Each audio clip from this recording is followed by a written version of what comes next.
Mackenzie, Lamar.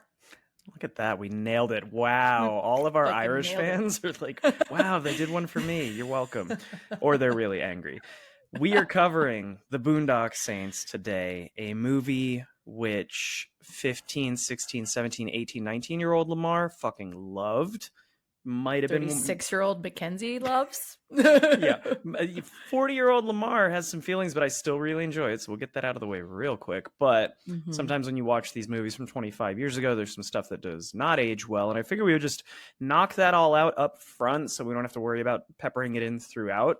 So I'm going to give you a few topics of discussion and let's talk through really fast. Has this aged poorly? Does it make sense within the context of the film? Or is it something that actually isn't that bad when you look back on it, which I don't know if that last one's going to apply to any of these, but let's get into it. Okay. For sure. Let's do it. Racial slurs.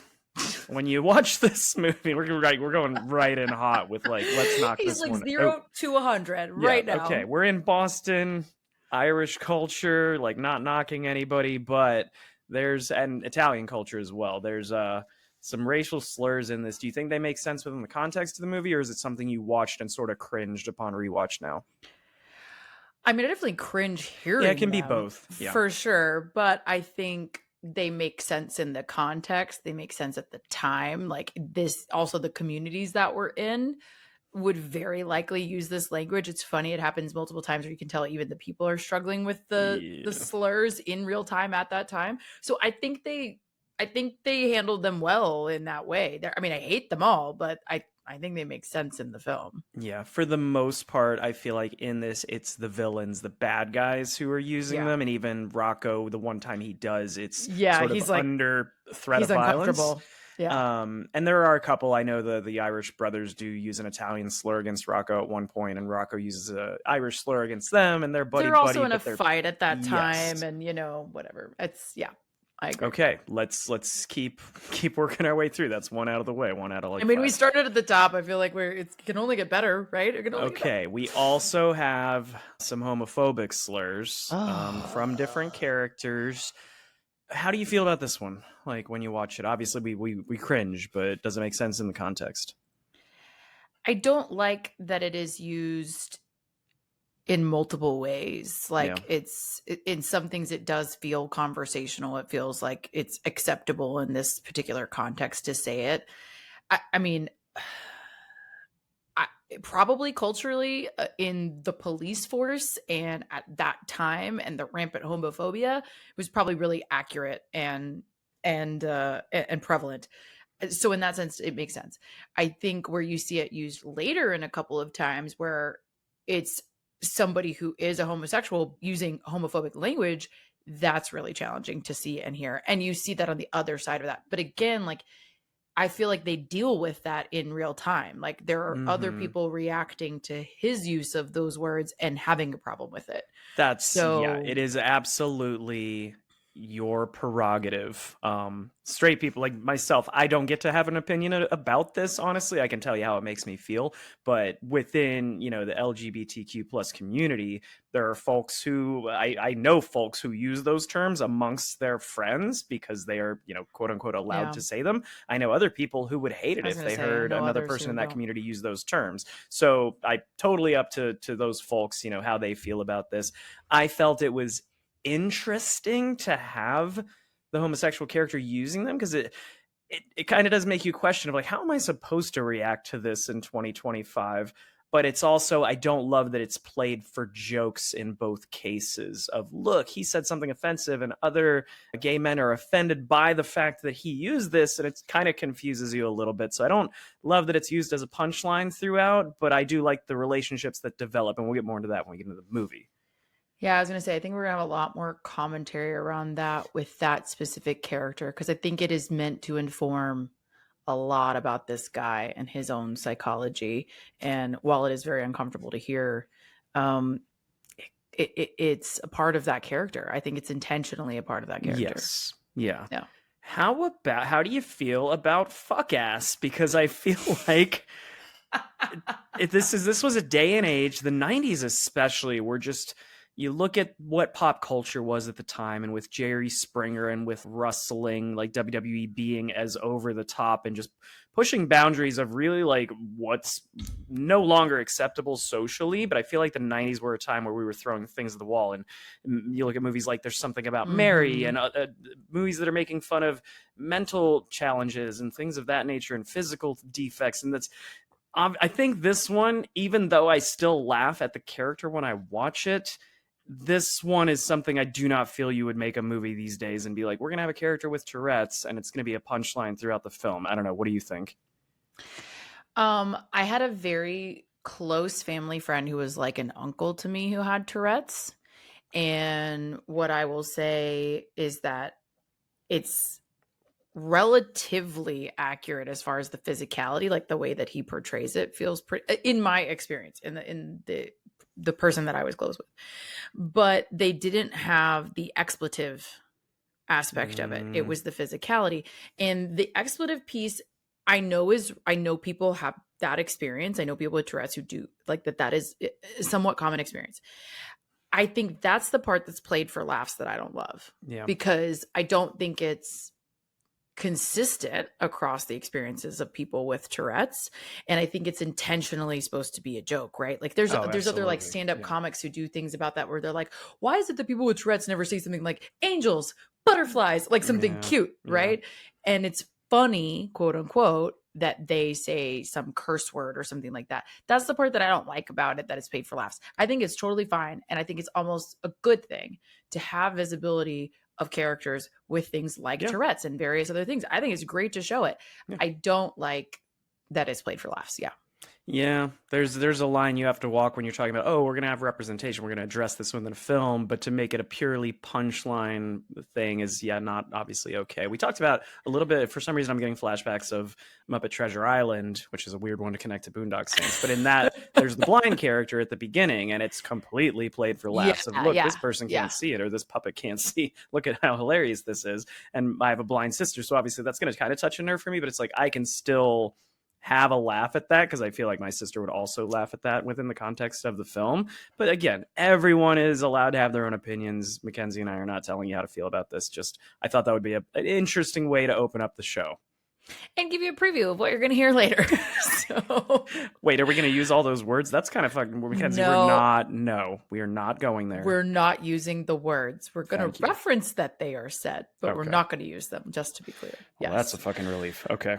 All right. Well, also the one thing I was going to add on is we showed up in our best Irish. You know, you're all green, and I was like, you know what I'm going to do? I'm going to do the cute Irish today. This is Stitch. For those of you who don't know, I love Stitch. I'm obsessed. And I love the New Jersey Devils, even though they're playing like shit right now. But I'm going to rock my Devils jersey, and hopefully this episode gives them some good luck. Loyalists. I like it. All right. Let's roll.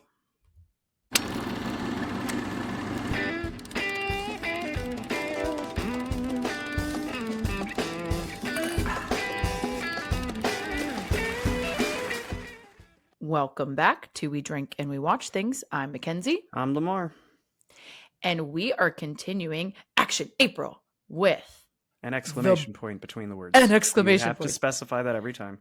I do. And it's going to be on every single episode when we publish it. Don't worry. I'm very excited.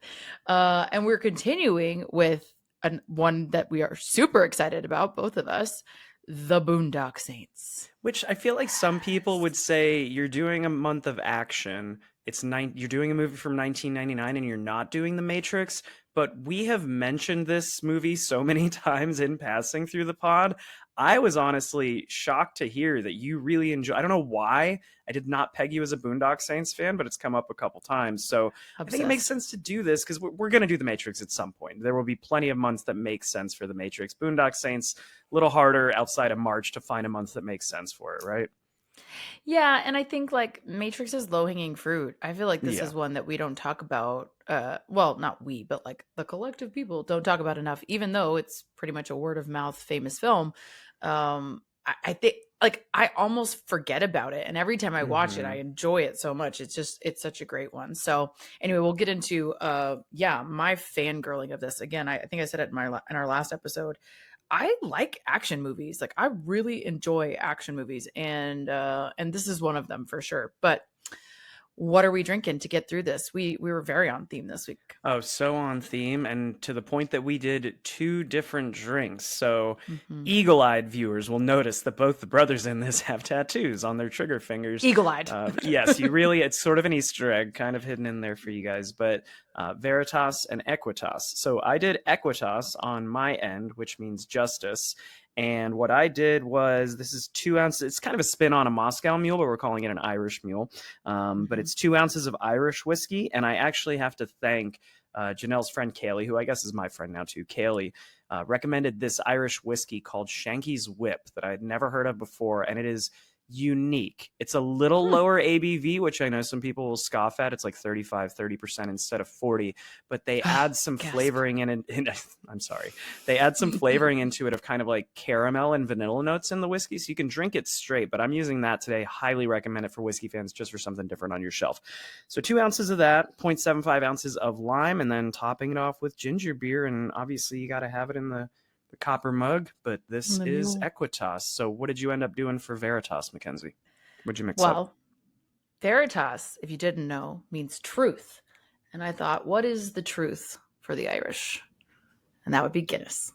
Oh, so wow, you mixed up a Guinness. Wow. Just straight up Guinness in a beautiful glass. We're Guinnessing it up. And fun fact, I found totally at random, unrelated to this, there was a video in my algorithm, I guess it's psychic, a few days ago about how to pour the perfect. I was going to say, that is such a good looking pour you have there with like the head on there. Perfect pour. It's beautiful. And I learned it from an Irish guy on fucking Instagram. So anyway, cheers. Cheers. Fun. Oh, I do love Guinness. I don't have it enough because, you actually don't find it on tap here a lot. And then also I don't really think about it even when you do, but also I had it in Ireland and it's just it's so good. I think the other benefit of Guinness, because I'm not a huge beer drinker, I was for a couple of years, and it just resulted in a lot of weight gain for me, so I had to stop. But Guinness actually I think is a relatively low calorie count compared to a lot of beers. You would think it's a dark beer, it's got a ton of calories, but I think compared to others, not that it's bad. A lighter drink than you think it is too. Yes. Like it looks, I mean, there are a lot of stouts and things that are like you're fucking chewing them and you feel like you've gained 3 pounds when you're done. This Guinness is not that. If you're not a Guinness person and you think you won't like Guinness because it's like a stout, actually give it a shot because it's a way lighter drinking experience than you think it's going to be. So, okay, let's fucking go. I'm so excited. I'm so excited. Me too. The Boondock Saints, 1999. We are like, y'all, we're just going in. So let me just spoiler warning, turn around, don't drown. It's spoiler time. It's been 26 years. You've had time to watch it. And if you haven't watched it, I don't know what the fuck you're doing. And you should watch. If you're an action fan, I also wrote down one of my first notes was, it's almost better when you start this to pretend that it's a superhero movie, because there's this silly shot at the beginning of the brothers walking out of the church and they're matching. It's like, I never wanted to wear the same clothing as my brother. That was such a weird thing, but they got the sunglasses and they both light up their cigarettes and they have their matching little cute tattoos and their trench coats. And it's just, I'm like, this, watching it as a superhero style film makes it a lot more palatable for the first 5 or 10 minutes. Wait, remind me, is your brother older or younger? He's younger. Yeah. That's what I thought. See, it's the older sibling shit where you don't like to match, because my mom matched my sister and I all the time, and I fucking loved it. Like I didn't ask for it, but I loved it. I was like, "Where are we matching?" Got to feel cool, yeah, so cute. Yeah. And my sister fucking hated it. There's so many pictures of her having to match right next to me where she's like, "Oh my god, not again." So it's an older sibling thing. We loved it. So, anyways, okay, so very, very well received on IMDb, 7.6 out of 10. Not as much from critics on Rotten Tomatoes. We got a solid 26%. And that's the people in recent years have really started hating on this, I think, because they know it was so popular. I was in college. I think I saw it for the first time in college. It came out 3 years before I got to college, but watched it for the first time then. And it was such a cornerstone of especially men. All the dudes I knew fucking loved Boondock Saints, and a lot of the girls in our friend circle too. And it just got this bad rap. I feel like The Departed gets that too, where it's like, oh, that's a bro movie. Like only dudes like that. And clearly that's not the case. But it just feels like in recent years, people are critiquing the shit out of this, and it's still pretty damn good. Here's what I'll say.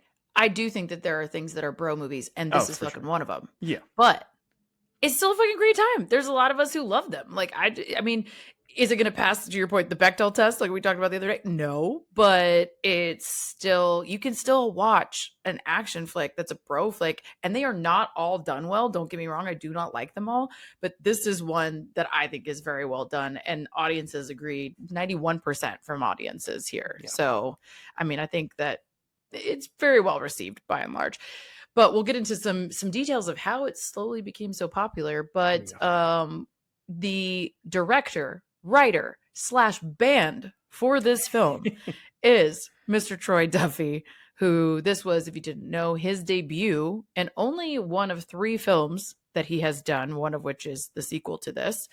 And the other one he didn't direct, he just wrote it as well. So I wanted to share a quote about this, though, because I thought it was an interesting call out from him. He said, "I wrote Boondock in 3 sections. I wrote the very beginning, and then I started thinking of cool shit for the middle. Then somehow between the beginning and the middle, the ending dictated itself."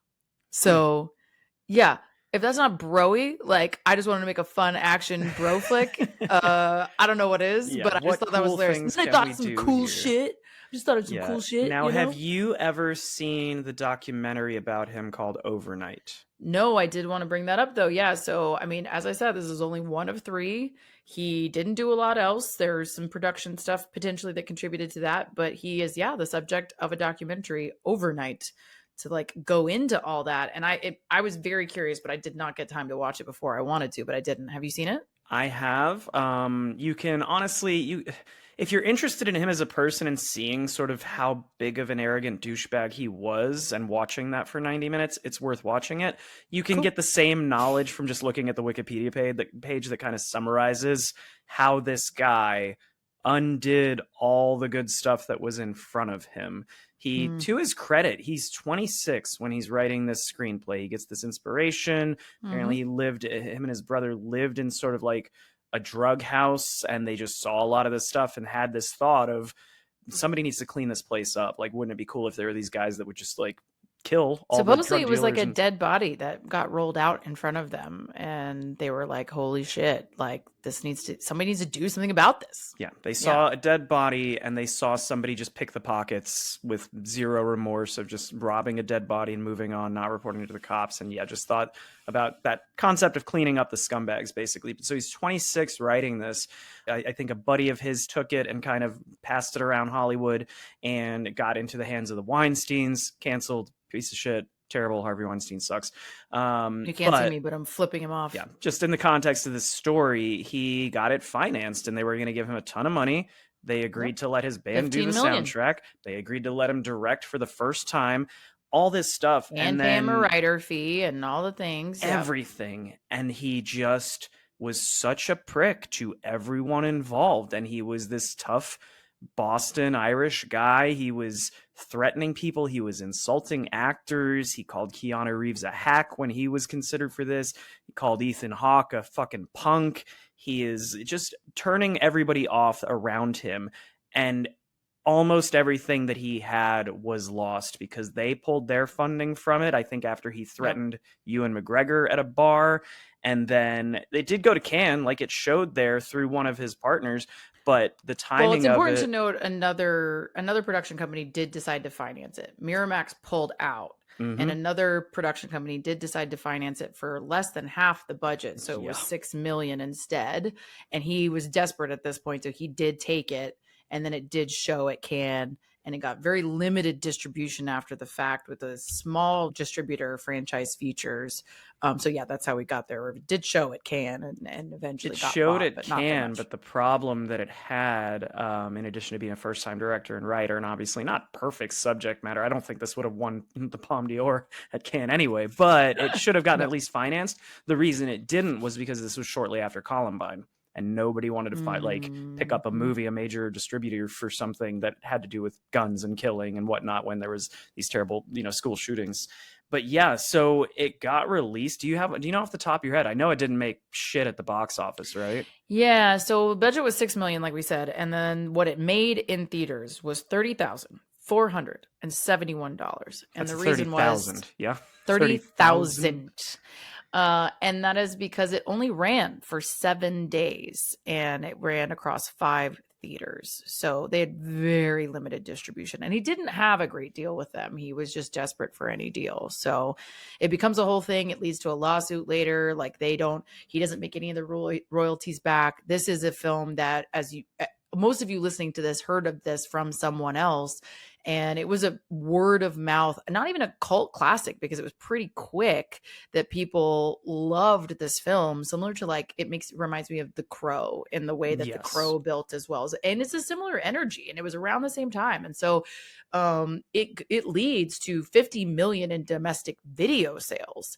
And he at the time gets none of that. And so it leads to this big lawsuit, and he does end up winning the rights and some undisclosed amount of the royalties.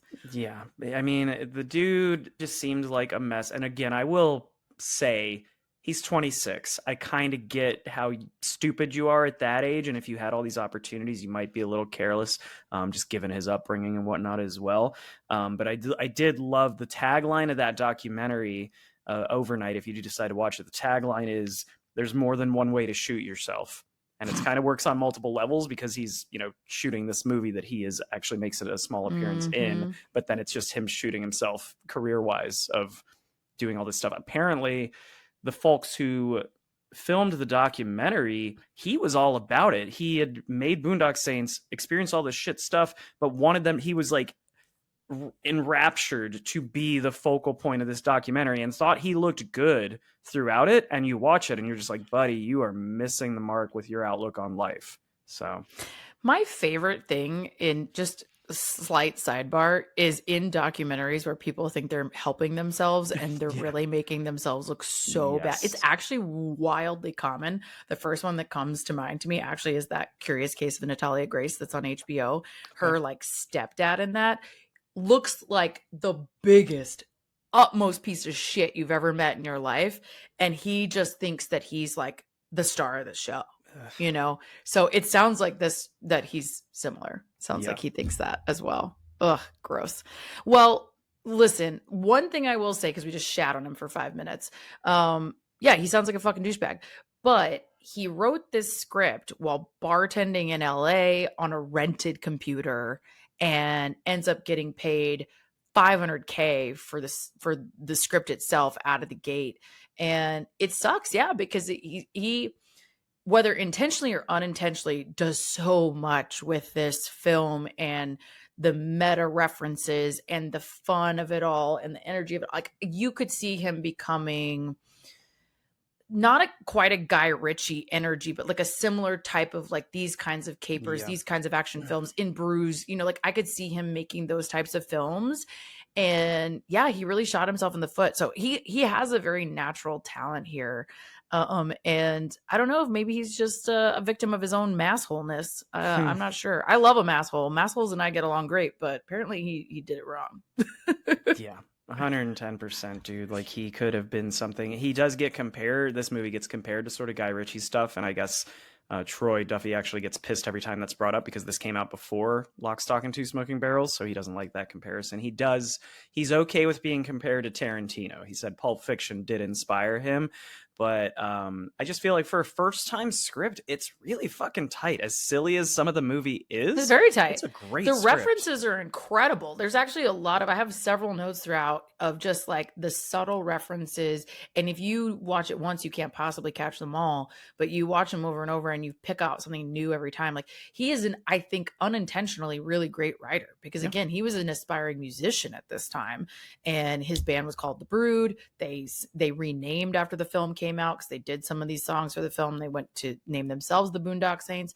But I think he stumbled upon this talent, and I'm sure he worked on it. I'm sure he edited it. I'm not saying this was a fucking first draft, but I think he stumbled upon this talent, and absolutely could have done a lot with it. I think we could have seen a lot of really cool work out of him, which super sucks. I mean, for what it's worth, I don't know if you saw the sequel, but it wasn't great. It was fine. I didn't. Again, I said this about the French Connection. I can be kind of a purist, and I'm like, I don't want something to ruin my like awesome first experience, especially when it feels like it can't possibly be better. The Matrix that you called out, for example, that's one I wish I had never watched the second one. Maybe none of the following, because the first one is just so fucking good and you just can't, Yeah, can't it's a good top it. self-contained story. You don't need more than that. And I felt the Yeah. same. We waited, I think, 10 years for the Boondock Saints sequel, and by the time it came out, Yeah, I was literally 10 years. kind of like numb to. I wasn't really super excited about it. I watched it just to watch it, and I was like, this was fine, but I didn't need this. And so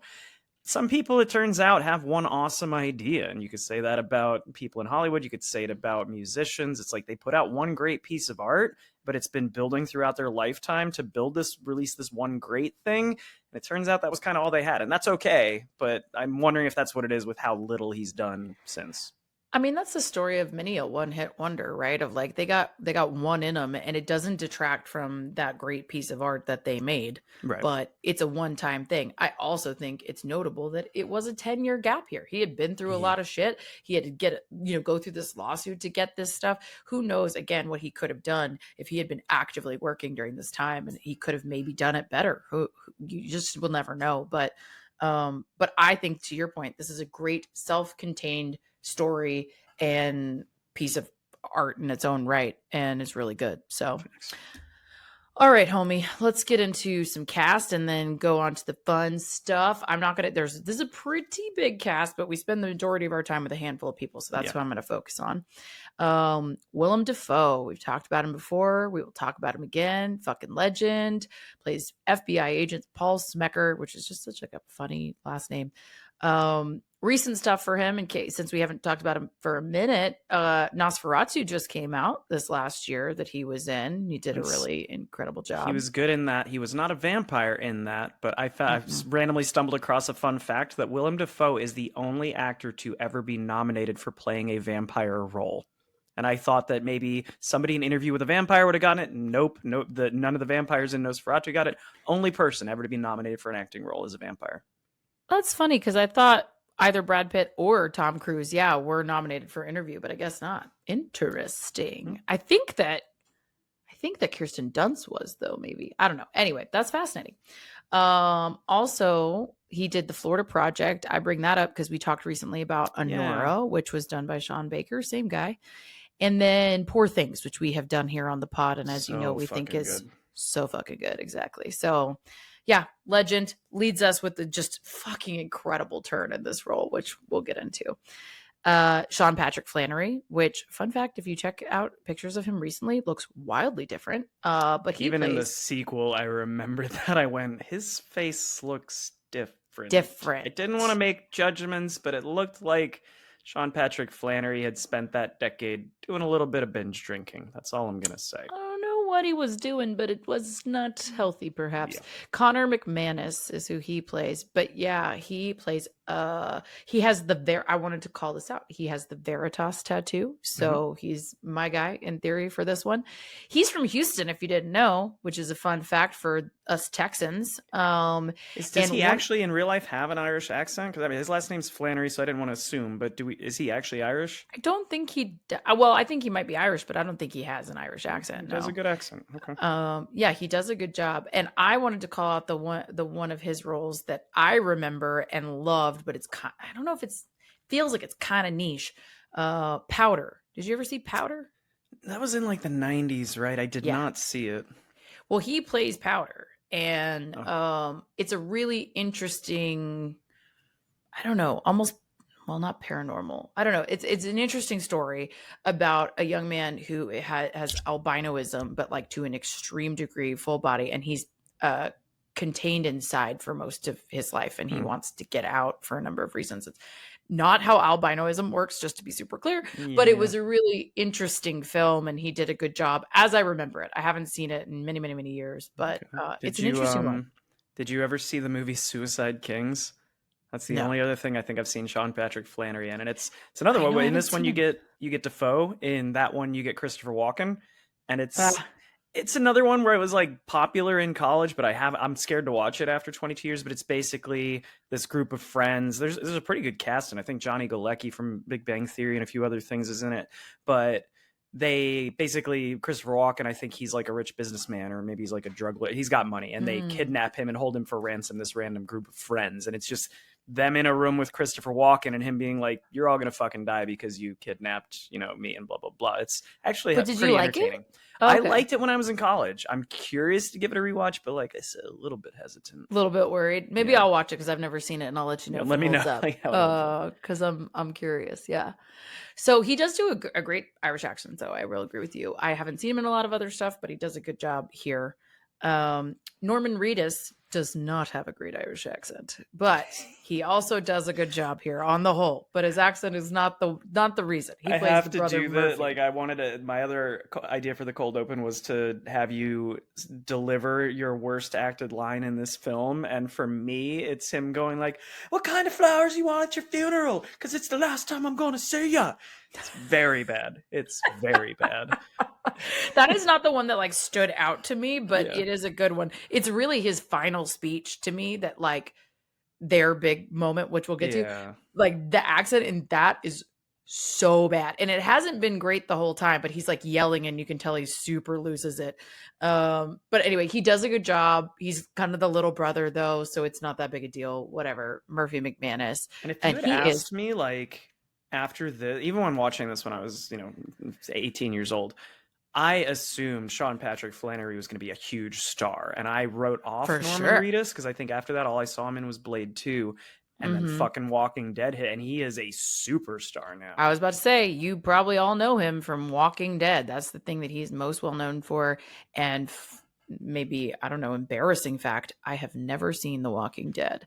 It was one of those that like, one, I'm not a big zombie person. I've said this on the pod before. It's not my shtick. But it was one of those things where I kind of like dug my heels in every now and then. I do this with a TV show. If like everyone's watching it, I'm like, fuck you, I'm not going to watch it. So I had like a weird like rebellious moment with The Walking Dead. And then it got too big and too long. And now it's a whole fucking project to try and watch The Walking Dead. So I have never seen not a one episode of that show. But I hear it's great. But if you did not like zombies, you will not like it. I think that's the main reason, obviously, to watch. But it's fine. Yeah, I'm not a huge zombie person, but whatever. It feels like I missed a cultural moment, though. You know what I mean? Like when that happens. Anyway, it's got moments of brilliant. There's episodes that are great, and there are moments that are super emotional. But for a lot of it is a slog, and it just overstayed its welcome. And now there's like 18 spinoffs. That's what I mean. There's like so much to get in. Whatever. Anyway, okay. I'm probably not going to watch it. Just kidding. He has the Equitas tattoo, by the way. That's your boy. David Della Rocco plays Rocco. So I think that's... And even when it gives you like the text of his full name, it's just his name. I guess him and Duffy are friends, right? Him and Troy Duffy. Yeah. So, and he doesn't do a lot else either. Like, so it kind of holds up. He does both Boondock Saints, and then he does one other film that I haven't seen, Dead in 5 Heartbeats. So yeah, he does a good job here, but I can see him like not being able to do much else either, though. So I'm surprised he wasn't maybe, another goon and some other things. Like he could do this kind of thing again. He's very charming in this and very funny. His delivery is spot on. But he's the funny guy. funny man. Sorry, I'm having a shitty day. Tell me a funny joke. Tell me a funny joke. I'm going to do every accent poorly today in Norman Reedus' honor, but I was going to say, I think he's been friends with Troy Duffy since they were kids or teenagers. And so Troy knew that his friend was into acting a little bit and I guess gave him this role. I think he nails it in this, but it's weird that, he doesn't do anything else really. It doesn't really translate, I guess. But I agree with you. Like some of these don't play out the way you think. I mean, Willem Dafoe is undeniable and of course goes on to be fucking brilliant. But I agree with you. I would have read Sean Patrick Flannery as the guy who gets famous and he does fucking nothing after this. So I would love to know why. I mean, not nothing, but not a lot. Nothing notable, I guess. Nothing notable. And he's big into jujitsu, if you didn't know, and he owns a jujitsu, whatever. What do they even call that? Gyms? Gym? Yeah. Gym. Jujitsu gym, whatever. Anyways, so like similar that's to Pokemon. They work out of gyms. So. Exactly. Maybe that's why his face got different now that I think about it. Like maybe he's like catching elbows, working out and getting like punched in the face and like yeah. He's been through some shit. I don't know. Anyways. All right. Closing us out is Billy Connolly, who is Il Duce. And he's been in a few things. He kind of has a bit more range than some of these other folks. He did Brave, which I think is such a fun juxtaposition a lot against of voice this acting one. I saw in his. Yeah. He has a great voice for it. So like it totally checks out. He also did Mrs. Brown, which has like a Judi Dench is in that. It's also very well known for that film, but I've actually never seen it. And then does the X-Files movie, which I love that this is the second time in 2 weeks that we've had an X-Files reference. We go, what, a year with no X-Files references, but now we got 2 in 2 weeks. I never saw the movie, but I was an X-Files fan, so good on you. I think I did, and I feel like it was mostly forgettable. But yeah, I remember a weird one that I picked out of my memory was he's in Pocahontas. I remember hearing his voice distinctly in Pocahontas. And then we covered him in Muppet Treasure Island, too. He was one of the human characters in that. Yeah, he's a good one. He plays such a small but impactful character here, so it's good that he's here. And then last thing, I know he's not I guess he's major cast in this, but I wanted to call out Detective Greenlee, who I think is one of the funnier parts of this. Fair. Actor name Bob Marley. Bob Marley. And he's a comedian, comic, actually. Yes. Yeah. But I guess in 1999, you didn't really worry too much about Google SEO. It's just like, maybe we should have changed Bobby Marley, something a little different, so you're not competing against one of the greatest artists of all time. Yeah, now if you Google him, you have to add comedian or you're not going to find him for sure. Yeah. All right, homies, quick plot summary. 2 Irish Catholic brothers become vigilantes in order to try to wipe out Boston's criminal underworld, quote, in the name of God. Pretty accurate. Fair enough. 100%. You know? Got right down to it. So I think let's dig right in. I fucking love this movie. I love the intro, like the priest speaking and like I do that believe the homily finally got the point. It's such a strong homily, and I just love that it's kind of a sparsely attended church. I think it's supposed to be, right? You're supposed to feel like this community is pretty rotten. You know, you're supposed to feel that this is like a dark underbelly area. There's not a lot of good people in the area, and it's overrun in a lot of ways. And it informs this homily about this girl who's murdered, Kitty, and nobody does anything about it. That's a true story, right? Like that actually happened, what he's talking about. Yeah. Yeah. And I mean, this is South Boston. Like it can be kind of an intense area, can be, especially at this time, I should say. And so it's known as being quote unquote dangerous. It is also known as being very Irish Catholic. And so, you know, this is where you're going to get your, your conscience, so to speak, is coming through these homilies via the priests. And this is a Monsignor, which means he's kind of like a little bit of an elevated priest, if you didn't know that. And so they walk up onto the altar and just go kiss the feet of the crucifix, which is bold to say the least. Yeah. And he doesn't blink an eye. You know, it just sets such a tone. And then, to your point, they walk outside and it's just, because the Monsignor's finally getting the point. It just feels like a superhero. It's like, these guys are special. They're like our heroes in our neighborhood. They could do whatever the fuck they want at church. And speaking of that, they could not film any of this in actual Catholic churches. The Catholic churches in that area would not let them, just based on the subject matter of the film. So they did it in Lutheran churches, because Lutherans do not give a fuck. Lutherans are chill as fuck, though, truly. Like, if you ever go to a Lutheran church, they're so sweet. They're so welcoming. They do not care at all. It checks out. It checks out that they would do it in a Lutheran church. They pick a church that does look quite a bit like a Catholic church, for sure. To be fair. Yeah, it's a very good choice. So it fits. It still fits. But and even like the vestments, like somebody Catholic, I mean, I guess Troy Duffy, probably being from South Boston, is probably Catholic. Somebody Catholic made this movie, because it's pretty accurate, pretty accurate for that. But yeah, like you said, it just gives like superhero vibes right out the gate. You love these brothers. I love the music. It's got that like Irish dandy, like bouncy music to it. I cannot remember the pronunciation, but I used to have that on like a burned CD in college. That's dating me, but I think it's the Ballad of Choo Choo Lane or something like that is what the track is called.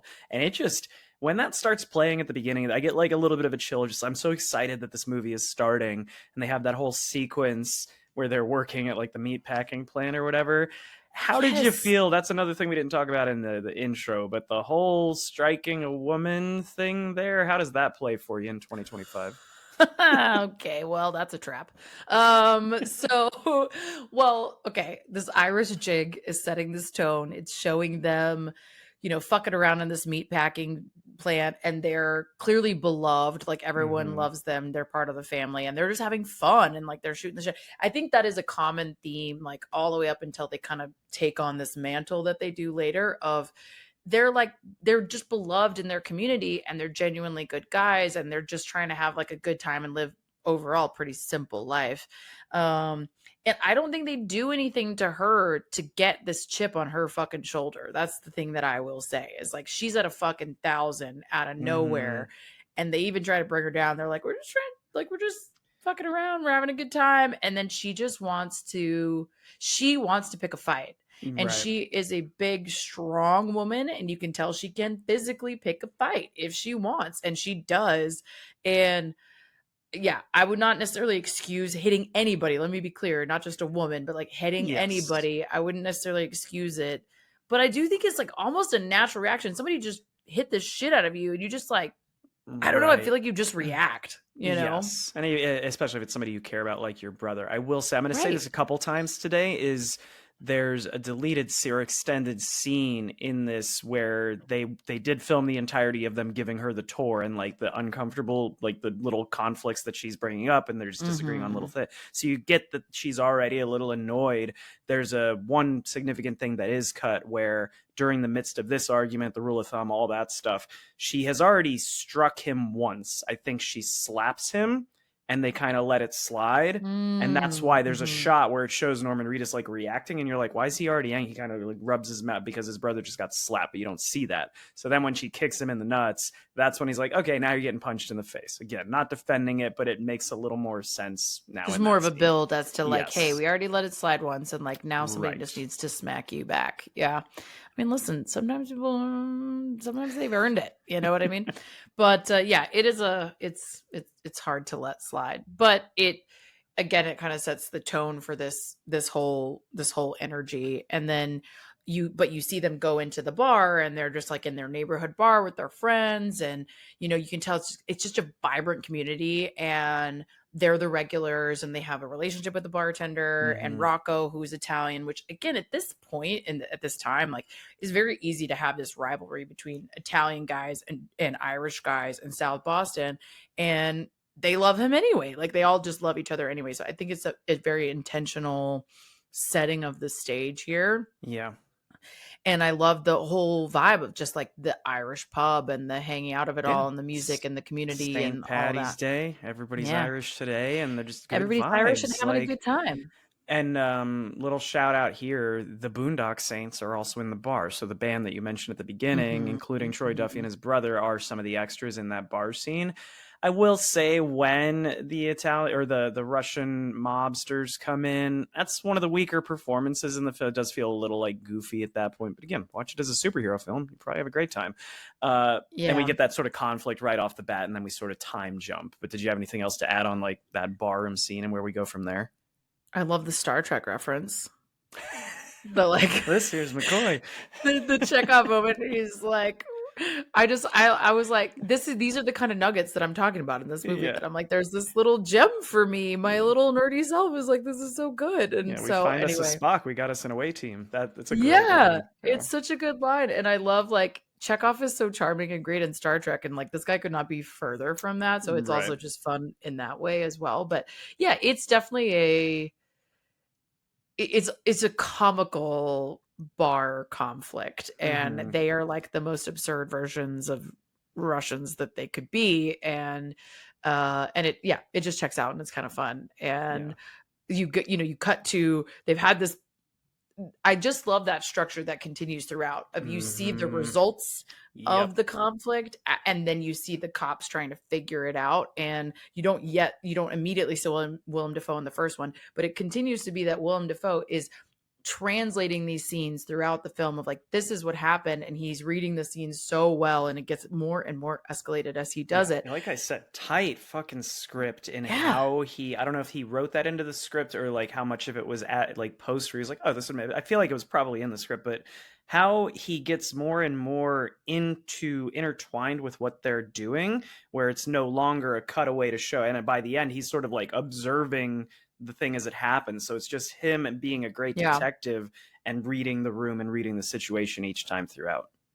Yeah, and I just love that it's becomes this like FBI super smart detective versus the entire Hmm. Boston police force, who are apparently in his eyes made up of idiots, and emblematic of by Greenlee, who genuinely is a bonehead throughout. But the other guys are like, they take it as an opportunity to kind of learn over the Yeah. course of the film. You see them like really respect him and want to learn from him. And in this first scene, he just fucking reads the room. And I love that you get this flashback when they, you know, they go back to the station. He's read the scene, they're there. Greenlee makes his very poor prediction of they're gonna avoid the police at all costs, and they come walking up the stairs. And I just love that side by side of him like being such a fucking numbnuts, and then they're like limping up the stairs, and it's such a great send off. And then he and then he's like, okay, Greenlee, onion Onion bagel, bagel, cream cream cheese. cheese. Yeah. That you mentioned the relationship and the dynamic between him and the cops, and we spoke about this a little bit in the cold open, but apparently this was a conscious move by Troy Duffy to have the character of Smecker be homosexual. He thought this was Yeah, really important to the story, and it does show, like you said, the relationships over time of him. There's a couple awkward moments in like the more you watch this, the more you there are notice several. when I forget what exact. Oh, he puts his hand on the shoulder of one of the cops, and he's like, He try and touches a lot find of me. them. He's very Yes, touchy. and they Yeah. give looks of like wink, Why you wink. touching me, Look, bro? look at the, well, not even that, but when they're observing him, I forget what the Oh other yeah. pop a la Pop Scally is the one with the weird. I might have gotten that right, but he kind of nudges the other detective of like, look, he's a homosexual, and it Mm-hmm. feels like it's going to be a thing, but then over the course they become friendly and friends, and it's like this doesn't even matter anymore. It's just these guys who are doing the same job, and they've kind of mutually started respecting each other over the course of this. Well, again, I think they see that he knows his shit, and they want to learn from him, because they wouldn't have necessarily thought that he was right in some of these scenes. You can tell they've leaned to Greenlee for whatever reason, probably because he's the most boisterous, loud force in any room. If you talk And very loud and confidently, people might start to think you know what you're talking about. Yeah. right, exactly. And I think that like they realize, oh, actually Greenlee's kind of a dumbass and this guy's pretty smart. And so that I think sometimes when you get to know people, or you really respect them anyway, you sort of ignore some of that other stuff. But it does pepper in, I will say. Like they say stuff later that becomes relevant. Like they don't dismiss it entirely, is what I will say. They are very aware of it, and it is different for them. But yes, there is this like respect regardless. Um Yeah. and almost more so than he shows himself in some cases. Yeah. Yeah. I think the last thing I wanted to add was Duffy, as I said, made this an intentional choice. I think he had a homosexual friend that he knew was closeted and hadn't come out to his friends and family yet. And apparently, Mm. this movie.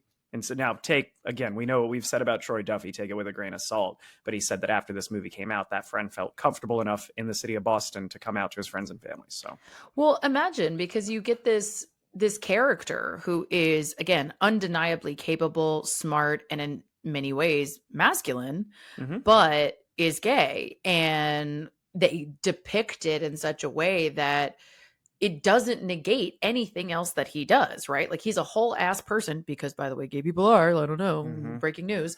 Not one And dimensional. so right, and so like he's not one dimensional. He's this whole ass person that he gets to have depth and clarity, and but he is not uncomplicated, right? Like he is almost as homophobic toward himself Yeah. as the community would be at this time. And I think that's intentional. I think there's a little bit of self-loathing that happens there, of like, these are my preferences and I can't fucking control it, but I don't like it necessarily. And I think that's supposed to make him a complicated figure. And maybe that's informed by his friend, who was probably maybe struggling on his own with this, like, should I be totally comfortable in my sexuality or not? And he's very denigrating to his own community throughout. You see it. And that's the part that is really hard to watch, because you don't want to see the gay community be treated this way. But I think it says a lot more about him and it's Yeah. supposed to than it does anybody else. He feels like the most, when I think about it, I think he's the most complex character in the entire film. I don't think that's a controversial opinion. I Nope, mean, the I don't brothers think are so. pretty straightforward. They're killing people. They feel like they got to do that. Rocco's funny, but he's on board with these guys. The villains are kind of paint by numbers. But Right. Smecker is complex. And at the beginning, when he's doing the opera music, and we feel like he has everything together, and he just gets more and more disheveled throughout this, especially That's what I was on the saying. crime Like, it gets scenes. He's more sweating, intense. his shirt is ripped, and he feels the most unhinged at times throughout this film. He's going to the bar and like binge drinking until dawn and then stumble it. Like, he's taking all of this very personally, and it just again makes him feel like the most interesting character in this group of very crazy characters. We could talk about his character for an hour easily. He's like, nailing the assignment. Defoe fucking crushes it. Yeah, he just is the most interesting character, and he's the one you want to understand the most and dig into the most. What I really want to dig into is his fucking coffee order, though. What in the actual fuck is that order? Like, I need to know, Troy Duffy, was that your friend's coffee order? Because how the hell else did you pick that? Cafe latte with a twist of lemon and sweet and low.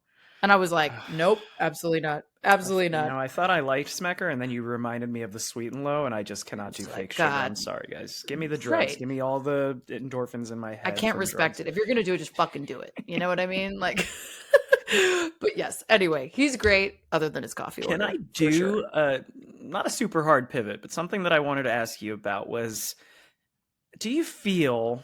And I'd be curious to also hear from any of our listeners that are comfortable with it, if you're in the LGBTQ plus community. I feel like this movie has a decent amount, not a ton, but some homoerotic tension, some moments where I was like, I wonder if this is how this is meant to be interpreted, or if this is just something underlying on the surface. But I wrote down, there's the water scene when the two brothers are in the prison and they're shirtless but in jeans. The water pours down on their chests and they sit up in bed all like very sexy and like breathing heavily. I was like, that looks, it's a little different than how I remember it being in college. There's also the thing, like, and granted, this could be something, I've kissed my male friends on the cheeks before. It's not uncommon, but I always thought it was weird when Sean Patrick Flannery puts his hand over his mouth and kisses but he Rocco. does it with the filter. Yeah. It's everything with Smecker. I think maybe that's not homoeroticism, but it's like, does any of that land for you? Like, is that making sense, or is that not something that you pick up on really as much as I am? I mean, I certainly notice it for sure, but I don't know that it like takes away from the story at all. Oh no, not that's not what I mean. Takes away, anyway, I just didn't know if there were folks out there who this might have been like an awakening, or maybe they had a different relationship with this movie than I did because of any of that stuff that is in there. But listen, I think any hot characters anywhere can result in a sexual awakening, and Sean Patrick Flannery, especially in this film, could have opened up a gay awakening for a lot of people because he looks fabulous. But no, I don't think it doesn't stand out to me as being really overt per se. No, it didn't like distract me or anything. Oh, the other one that I forgot was when they're sealing their wounds shut with the hot iron. And there's a lot of like grasping of hair and things like that. Again, maybe I just got sex on the brain. I don't know, but I'm reading these and maybe I'm just like, you're just horny. I just like, that's a you problem. You know honestly, what I mean? No, that's, I don't think it's a problem. I I think that's me. It's not a problem, but it's just the situation. Yeah. No, but I see what you're saying. I feel like, that maybe is one of the ways in which he was influenced by Tarantino. Like that scene in particular, like the iron scene, does kind of give me that like Tarantino energy as well, which I do feel like always has like a subtle little sexual subtext to a lot of that sometimes. Yeah, so I could see that. Yeah, I agree.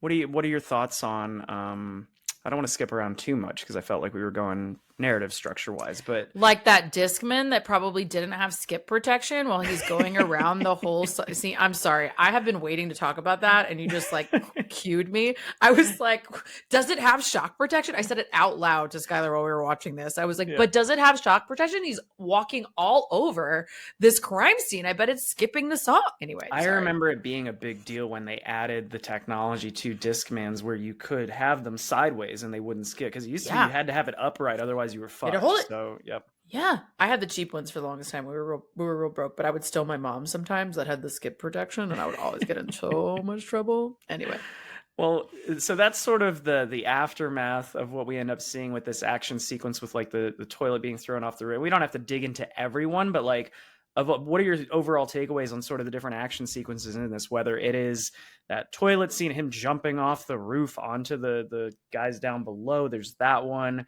There's the billiards scene where it's sort of like a shootout. There's the rope swinging in the hotel. Like, where do you want to go as far as action's concerned? I just love all of it. It's so Yeah. fucking fun. All of it Yeah. is so great. I mean, like, I don't even know where to start. It's so good. The stuntman in the jump off the roof. I have in my notes Sean Patrick Flannery's stuntman. Oh my god! I tried to find this. I did a deep dive on who is this man so that we could shout him out. But there's just a list of stunt performers. You can't find out who his person is. I listened to interviews. I was trying to give the man credits where it's due. But anyway, he's incredible, and he does this jump. It's so. This is like, again, Troy Duffy. Like, how is this your first time, and why did you fuck everything up? It's so well shot, and it's so well written, and it's the stunt is really well done, and it's very believable, and it feels really raw, and it feels really realistic. And I love that those action sequences are juxtaposed, like I said, against the analysis of the scenes, you know, Right. and I love the way we structure that. It's really strong narrative structure. And then Willem Dafoe's commentary is always so not only on the money and really well done, and his commitment to the performance and the bit and analyzing the scenes is so unique and special. It's also peppered with his just fucking snark that is so fun. I love that first scene. They're like talking about 50 caliber bullets going into the wall. And he's like, how did you figure that out? And he's just like, bullet holes are usually a big clue, you know? And I just like, he just has these fucking great one-liners where he's just roasting these guys. Yeah, and then the rope. Oh my God, I have in my notes too. The whole rope conversation alone, again, juxtaposed against the scene. The rope conversation is hysterical. Where And they're like, there's your reference, the Charlie Bronson. Yep. the Charlie Bronson reference of it all, and like how meta it is too. It's like, this isn't a movie. We're not in a movie, and it's like you become Wait a very second. aware I thought I of was the watching a movie. Yeah. right. You become so aware of it, and it's subtle enough, but it makes you kind of like remove yourself from it for a second. And they have this whole conversation. Well, Charlie Bronson always had a rope, and like it speaks to also how amateur they are to this new mission that they have, and they're so charming while they do it though. And when then they start arguing in the fighting duct, in the duct, and he's like, I'm sweating my ass off dragging around your fucking rope. fucking rope. He's just roasting him about the rope the whole time mercilessly. And then it fucking saves their ass. And it's just so well done. And I love, again, juxtaposed against the scene of him analyzing it. He's like, this is the shit you see in bad television. Like, nobody actually does this. And I just love that observation because it's so true. These guys are such amateurs. I might be overthinking this a little too much, but I think the rope scenario specifically does lend credence to the fact that maybe in the context of this movie, maybe God is actually, maybe they are on a mission from God, because they have these little circumstances and That are how the kind fuck of does that magical. happen that you're fighting and you fall, but it catches you and you get your guns out and you killed 9 people. And Maybe I love it that is. it's number one, it is such an accident and a miracle and a blessing and whatever you want to call it. And I love though that they attribute it to how good they are. They immediately were like, we're actually Yes, really we good at are. this. Yeah. They're so self-congratulatory and like, you Yeah. know, this is actually not as hard as you think it is. And it's like, bitch, you fell out of a ceiling and you got really lucky. But it's, again, they're so charming about it that you're like, oh my God, these And guys. then you get that brilliant Rocco as Jafar coming in. Oh my God. That then we have to fuck with him. That the whole thing is brilliant. When they're like threatening him, they realize that he has the 6-shooter. There's 9 bodies. What were you gonna do? Laugh the last 3 to death? Like, what a script, man! The script is so fucking good. It's such a good script, and it is also, again, it's peppered with that like bro energy of, For sure. it's only this other fucking bro that would mess with this guy who's coming to do his first hit, and they're like, he could be genuinely terrified if they're really he could have pissed his pants. Well, they come in, put a gun to his head, and they're like, fuck it, let's do it, you know. And again, it's like these silly like immature guys who have never done this, and it's like buddies fucking with each other, and somehow, again, the way that it's written and the way it's performed makes it feel so charming and hilarious, and you're not at all annoyed by it, and you easily could be. So that's like a fine line to walk, I think. There's the one line of dialogue where I just don't. It might be a product of me having seen this movie probably 10 times in my life, but I still laugh at it. But I do. I'm like, it might be a little much. But the Rocco's delivery of all the different versions of fuck doesn't quite hit the Yeah. same. But it's great. But it doesn't quite hit the same for me at 40 as it did at 20. But I think fuck gets said a grand total of 246 times in this film, and I think 232 of them are in Rocco's speech Or in that Rocco. scene. Yeah. But Yeah. yeah. Yeah. So what did you? I don't know. Any other reactions to any of the action sequences in this, or I mean, yeah, again, I love them all, but I do think it's funny that how many times Rocco says that. And then what does he say? It certainly demonstrates the diversity of the word? diversity of the word. And it's just like simple little lines like that I think Yeah. are so funny. I love a few different things. I love how Willem Dafoe mocks them throughout. I love the juxtaposition of the fight scenes.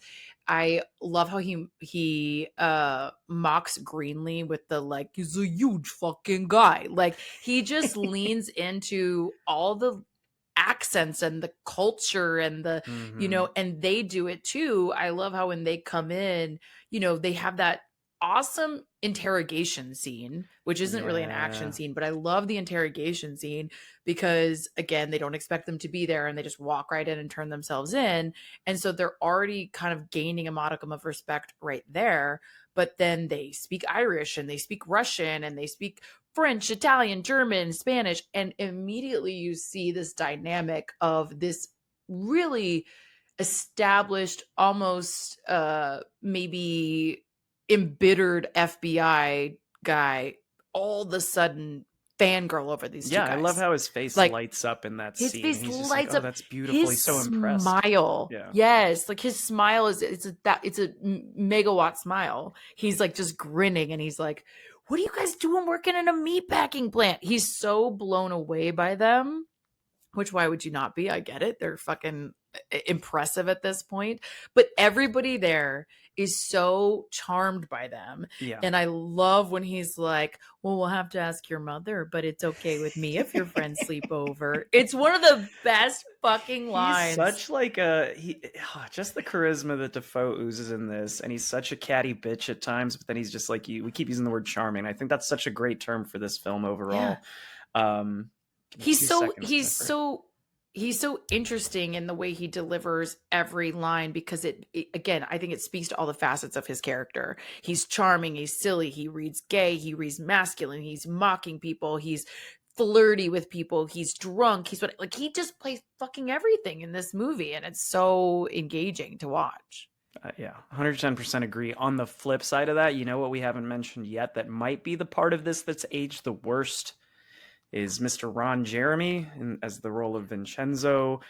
He's Mhm. in legal trouble. I believe he's in prison, or did he die? I can't honestly remember. I think he's either rotting in prison or is on his deathbed, essentially, because I think he might have been found not able to stand trial. But obviously, a lot Mm. of sexual assault, rape, different allegations came out against him in the last decade or so.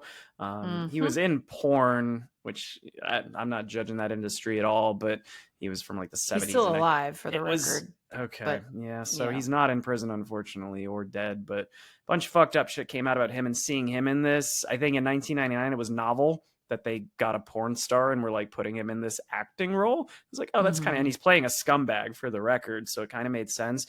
But that rewatching that this year was like, I wish this had been anybody else. Yeah, he's really gross. I mean, he Yeah. plays this character perfectly. I guess they cast him perfectly in that sense. He's a real creep and he plays a creep and he gives you gross energy. He also gives you like for lack of a better term, like little bitch energy because he's like just beholden to Yakavetta and is just like whatever Papa Joe says goes. He can't even laugh at the fucking joke unless he gets the green Until light Papa from Joe does it first. Yeah. Wait, which it is objectively funny. Like it's a terrible, terrible joke, but it's an objectively funny joke, and unfortunately holds true to this day, probably. But anyway, it's like this super racist joke, and and Rocco's struggling to deliver it. And my one of my favorite lines is Papa Joe being like, "Continue the joke." Like it's just he's This like, "No." tiny ass sandwich with like 3 And I pieces of meat on it. Oh. he is like he's an annoying character because he reminds me of somebody that I know personally that I don't Mm. like actually. But he does it so well. And I love like just some of the subtleties of it. And he's having a bad day.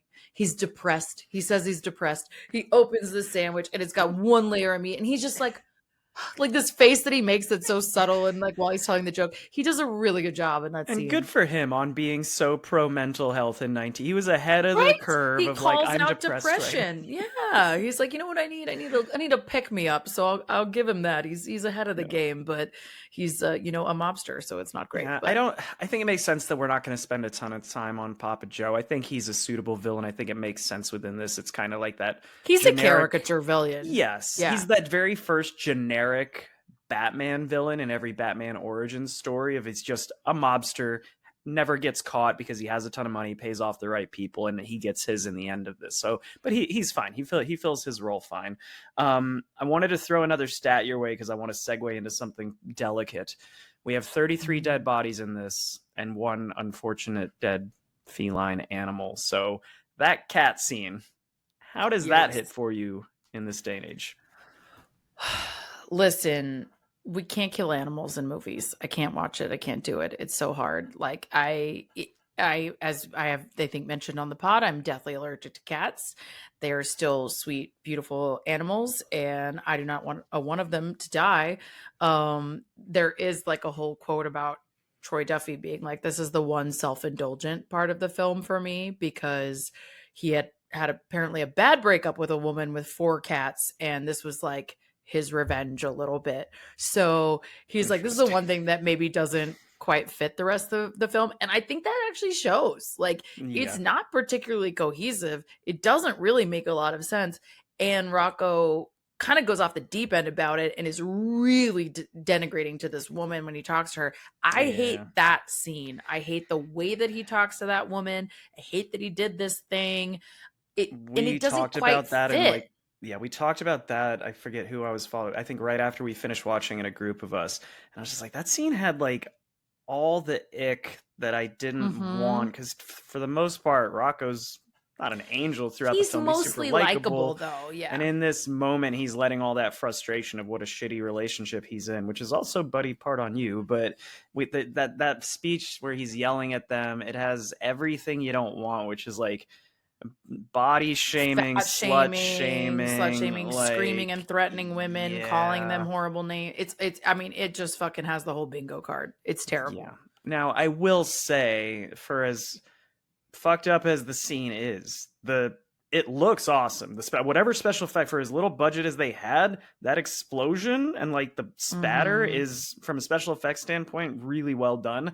And I also do like that if you look, when they come back, they put a poster up on the wall in place of the blood to like hide part of it. It's not even mentioned really. It's just a visual gag, but that's great too. How men clean things, am I right? I can't. It's kind of ridiculous. Yeah. No, I do not like that scene, but I do like it. The cleanup especially vaguely fits with Rocco, the character. So it kind of checks out. It only works because they play the humor part. I know it's not funny, but the poster bit and then him saying, "Is it dead?" If they didn't have a couple little things that make you feel okay and remind you this is a movie, that I understand somebody who would say, I wish this wasn't in the film at all, but I'm coming from the perspective of, I think it kind of makes sense, and it adds a weird sense of levity only because they play it so well. Yeah, I think they play it the best you can. I think you could do without it, though. I do think you could do. I think you could do without it, but I also just don't want to see animals die. But that's just me.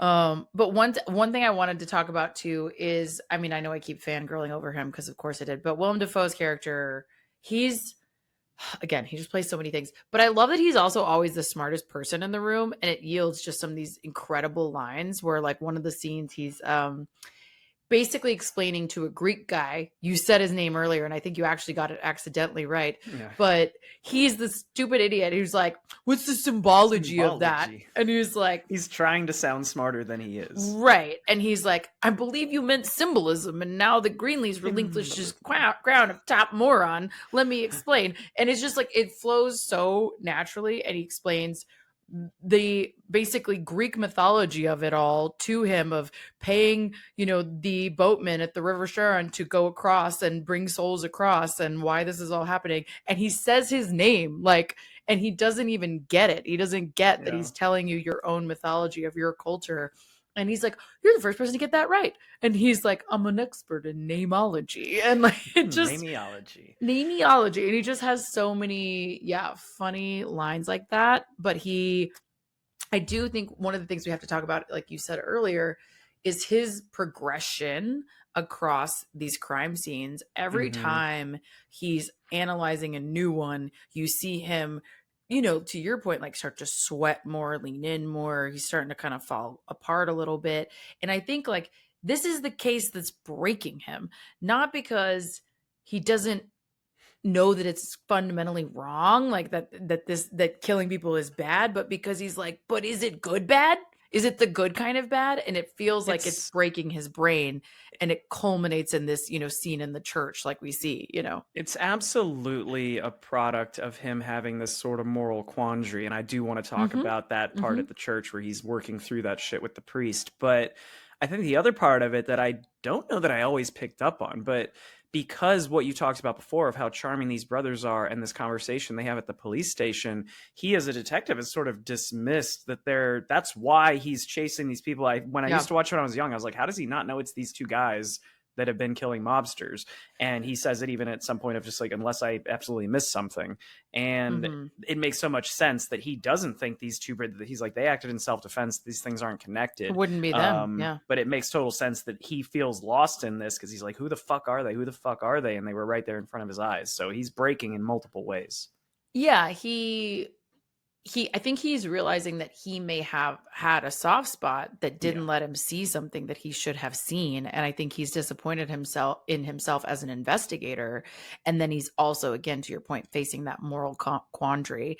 And because, you get this kind of throughout the film, and it comes up in the credits even, of like, you guys need to be in every major city, of like, Right. is this something that society needs to stamp out this kind of criminal behavior that is pervasive and impacts innocent people, not just the criminals? And that's something that he's struggling with, because he's like, well, I'm supposed to uphold the law, but like, I don't have a real problem with what these guys are doing, because the Mm-hmm. victims are horrible people. So what do I do about this? And I think that scene in the church is so, so strong, because you see him really go through all the facets of that moral quandary. And my favorite part is leave it to a Boston fucking Irish Catholic priest to be like, what the fuck are you doing in the church, man? Like, you're not even Catholic. Why are you here? I just love that whole dynamic of like, he has a gun to his back. He's supposed to play it cool with this guy, and he literally cannot help himself but say, like, what are you doing in a church if you're not religious? I don't understand. Why are you here? Like, he's so annoyed at the situation, and it adds to the whole scene for me. Like, get out of the church. Just get out of the church. Like, Yeah, there's I guess that kind of segues us into, sort of gets us to the finale. And there's one element I think is strange. Well, first off, we get that awesome, we didn't really touch too much on the billiard action scene where he is just alongside them firing his gun into the air, which I don't think you're supposed to do as an FBI agent, but sure, why not? And delivering that just all-timer line of, there was a firefight. Just but yeah. those shots, to your point, are so strong. Again, I think it's this progression of him analyzing the scene. He's now inserting himself into the scene. Yes. And that's the difference. Like, that hasn't happened yet. He's now putting himself in the position, like very physically lowering himself. You see him do it very briefly in the porn room, where he just crosses his arms a little bit. But again, this is the progression of him. He's like leaning down. He's doing the shots. He's like, again, he's sweating through it all. And so it does feel like he's doing this with them. And then, you just have this crazy line of, there was a fire. It's so great. It's so great. I also love that Greenlee actually gets something right for a change. One guy, 6 guns. A broken clock is right twice a day, guys. And this is Greenlee's moment. And I love that he, is very dismissive of it. He's like, Greenlee, why don't you leave the thinking to me? And it turns out he's right. And he's on the payphone with him later. And he was like, it was one guy. One guy with You know, six it gets guns. like a little Yeah. fucking annoyed, you know? And he was a senior friggin' citizen. But Yeah. we get The into this Luce. finale, and one thing that always didn't land perfectly for me is they just sort of they're talking to the detective. He knows it's them at this point. They tell them they're going Mhm. up to Papa Joe's house. Detective Smecker finds out, okay, he's got all his guys up there waiting. It's kind of an Yeah. ambush kind of situation, but we just jump to them already being held captive. And I didn't know if maybe there was a scene that could have I bridged that think gap a there's a little more deleted clearly. scene. I do think I haven't seen it in ages because I do have this on DVD because of course I do. And I Same. do think there's a deleted scene but I don't remember the details. I feel like I've seen it before because I agree. I think that's the one area where we get kind of a jump. And Yeah. I mean, you can connect the dots because you know that he figures out that they're walking into a trap and okay, that happened. But you do sort of want to see how they experienced Yeah, that. like how did somebody actually get the best of them after all the good luck Yeah, they've been because you're like they're having? so they're Yeah. so good at this, and yes, they're blessed or lucky or whatever you want to call it. How did they actually get the jump on them? You know? Yeah, so that home invasion scene where we just sort of jump to when they're being held captive. You get the Smecker dressing up as a woman scene. Not what I would call a super attractive female. No But this guy is disrespect. like drooling over her. Well, That's the I thing pointed that out to just my gets because you. I think Chris and Janelle said that too, and I said, well, they cast the right guy for this role because if they had cast a 10, he would have been like, it's okay, ma'am, you get out of here. We don't need any prostitutes tonight.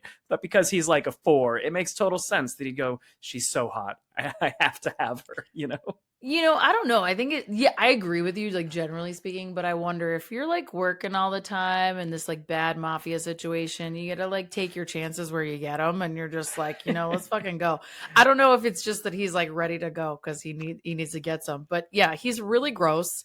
That whole scene is gross. Leave it to William Dafoe like to just lean in and shove his tongue down his Tongue throat everywhere. and he's just and it's just funny because you're like this I know this is not going to end the way we think, but it's painful to watch a little bit. And then yeah, his wig slips and it's just a hysterical reason That for it to all come slow mo where upended. he comes up and shoots and he does the thing with his lips His and lips.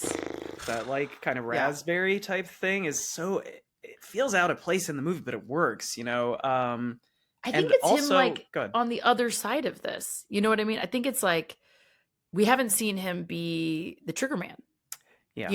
And like I don't know, I agree it somehow works, but it doesn't fit. And I just feel like it's him processing being the trigger man in a He different immediately way, has to do that whole like too Yeah. far, but then he's like, it's on Yeah. now. He admits, okay, I've crossed the Yeah, line, he's like, no going back now. I'm here, man. I'm here and I got to do it. And I just feel like part of that is him going like, oh, fuck, like, and he's just here. Yeah. I was gonna say I do love that there are some threads. I want to get into a big one that I don't really enjoy without the deleted scenes to connect it, but I do enjoy that they point out early in the film that Il Duce, no women, no kids. That's his only rule, but he'll kill Yep. mobsters like nobody's business. So that is the reason that Willem Dafoe is the exception to all these people getting killed in this house, is he has the wig on. No matter how Yeah. attractive of a woman he makes, Il Duce does not kill him because of that loophole. Yeah. I mean, it saves his bacon. Again, like this is very fortuitous dynamic across the board. And it does make it feel like, fated, like it was supposed to be this way. Yeah, and it's a throwaway line, but again, that's the sign of a tight script. Is the Yeah. rule was established? We've Why closed is the he loop killing here. everyone else but him? Yep. We know exactly why. Yeah, absolutely. Now, the one thing that I want to tie into that still kind of doesn't hit fully for me, Il Duce. Love Billy Connolly, love the one guy, 6 guns. I have a couple bones to pick with the movie in this regard. Number one, how the fuck does this guy get parole? He's wheeled in, chained, put in a cage, and there's a committee of 4 people, and they go, you know what? He's done his time. He seems like he's they also redeemed. deal with that in the script too. Is there's ways they mention that when they're talking to Papa Joe, where they're like, he's looking at his record and he's going like, oh my God, this guy's like, nuts. And he's like, well, there are ways to deal with that too. And then you get the stamp of parole. Like the implication is absolutely that he corruptly paid some people off to get this guy parole. I just feel like no matter how much money you have, it's very difficult to be like, this guy killed 50 people, but let's give him a week out of the prison. It seems very strange. Like I get that you can bribe, but I feel like getting a murderer out of prison is still I don't know that there's any bride that's going to do that. But the bigger concern I have is, especially the first time I watched this, the him being their father twist.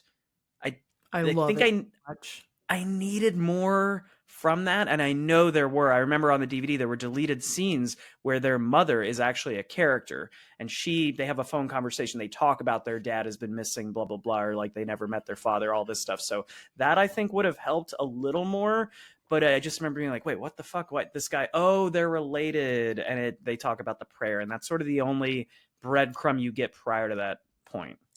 We just have to talk about this prayer though. Like this prayer is so beautiful. I It's love that badass. Yeah. Rocco tries to get in on the player earlier, and they're like, "Nah, man, that's like a family thing. You don't touch that Yeah. shit." And they're so inclusive of Rocco, even though he's a fucking just full blown fuck up, basically. And it just like the way they deliver it, the cadence of it, it's so beautiful, and just the way that it ends, and and we shall flow a river forth to thee, and teeming with souls shall it ever be. It's like that.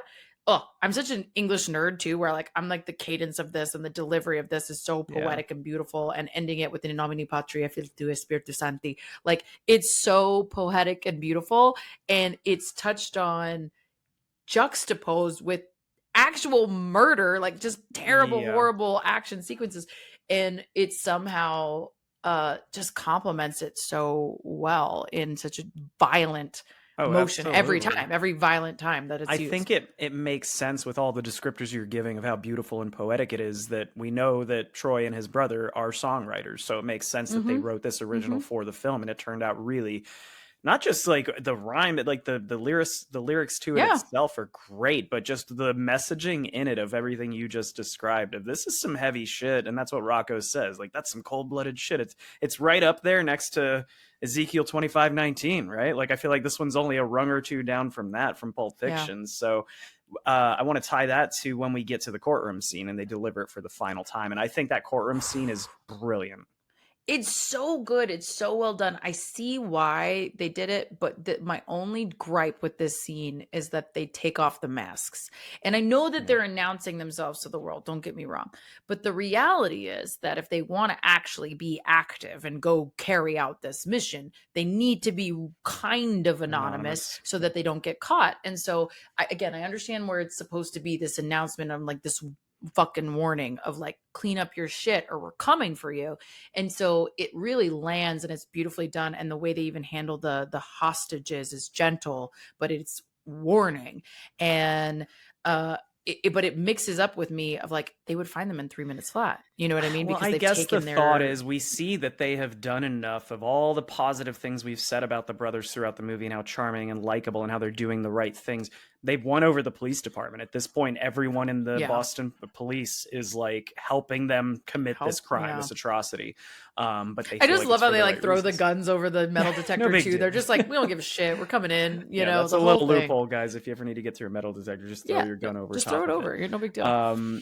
But like we see that, and I guess you can kind of interpret it as sort of a Robin Hood situation, where it's like no one would ever turn Robin Hood in because they think what he's doing is good and positive. So maybe it's kind of like that. And we do see that they're kind of on the lam at the end. I don't think they're staying in Boston for much longer. They're probably going to be on the move. We don't get, and that's I one of feel the like the things. implication is they did the thing in Boston that they needed to do, and now And they're gonna move on to the next one. But I do think that I don't think they're universally beloved though, and I think the credit scenes tell us that too. Of like it is divisive still. How did you feel about?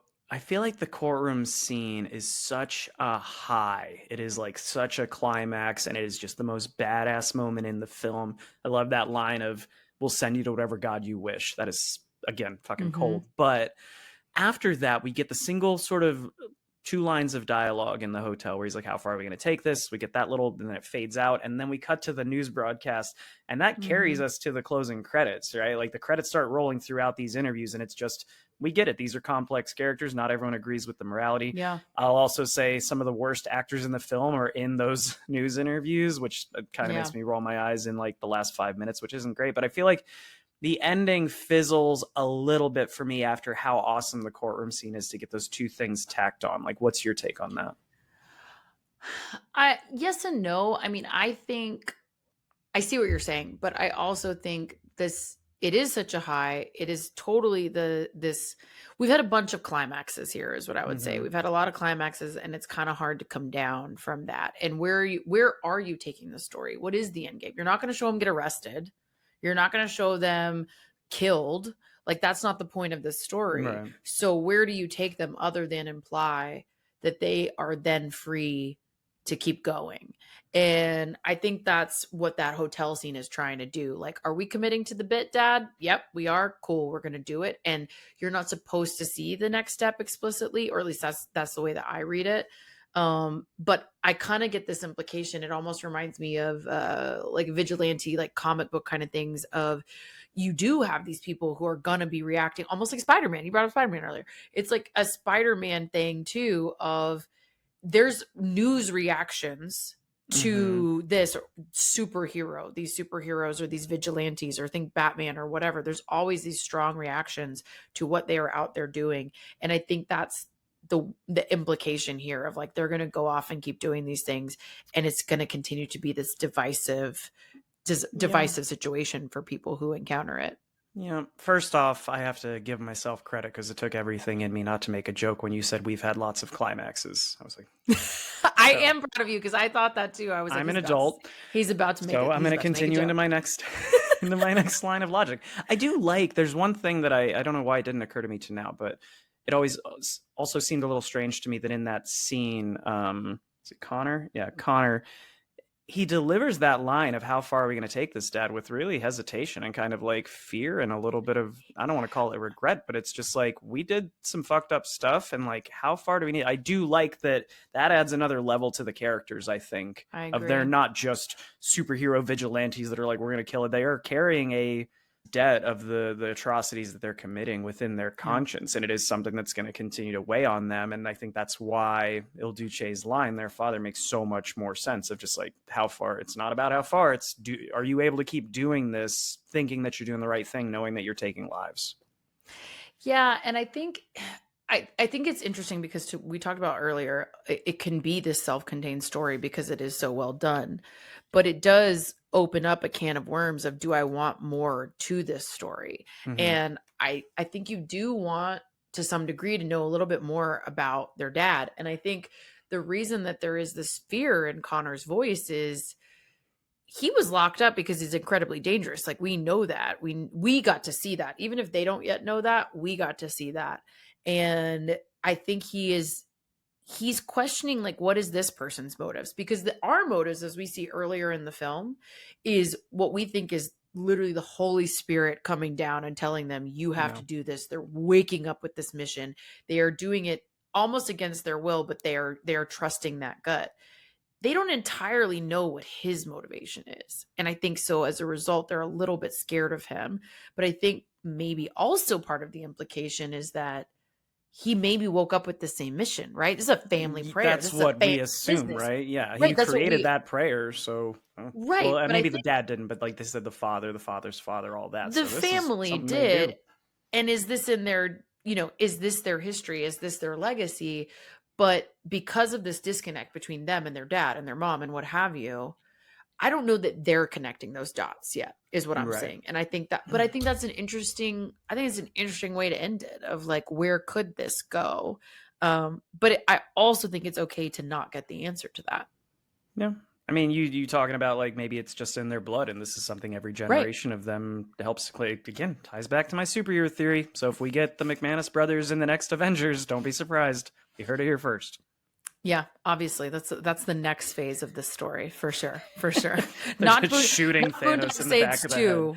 Don't get it twisted. That's not the next phase. This is the superhero of it all. Well, anyways, I think all that to say, like, this is so much fun. I just fucking love this movie. Yeah. So what is your rating?